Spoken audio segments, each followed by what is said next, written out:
Gönlümde gözyaşı öyküleri var. Keder doluşumu ona sor ona.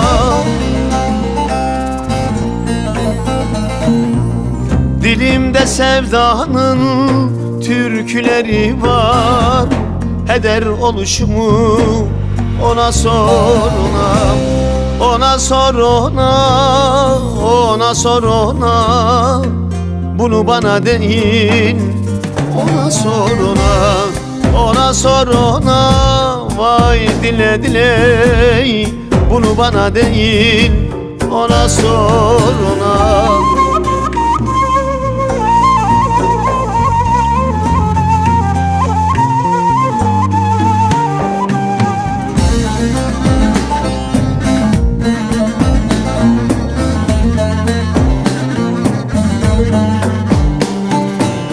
Oturur ağlarım, naçar sersefil.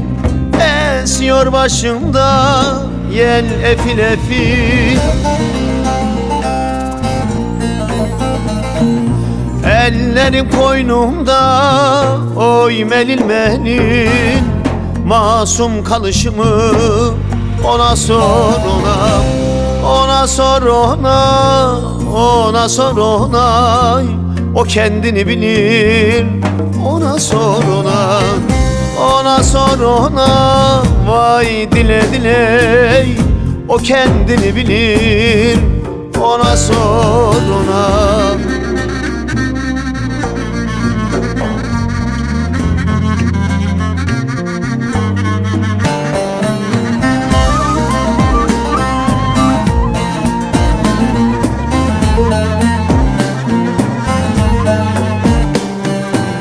Mazlumu döküldü, dalım yaprağım.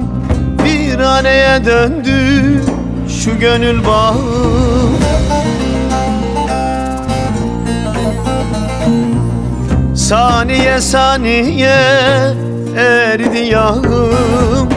Gün gün ölüşümü ona sor ona.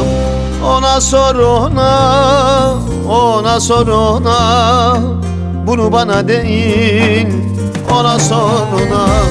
Ona sor ona, vay dile dile. Bunu bana değil, ona sor ona. Ona sor ona, ona sor ona. O kendini bilir, ona sor ona. Ona sor ona, vay dile dile. Bunu bana değil.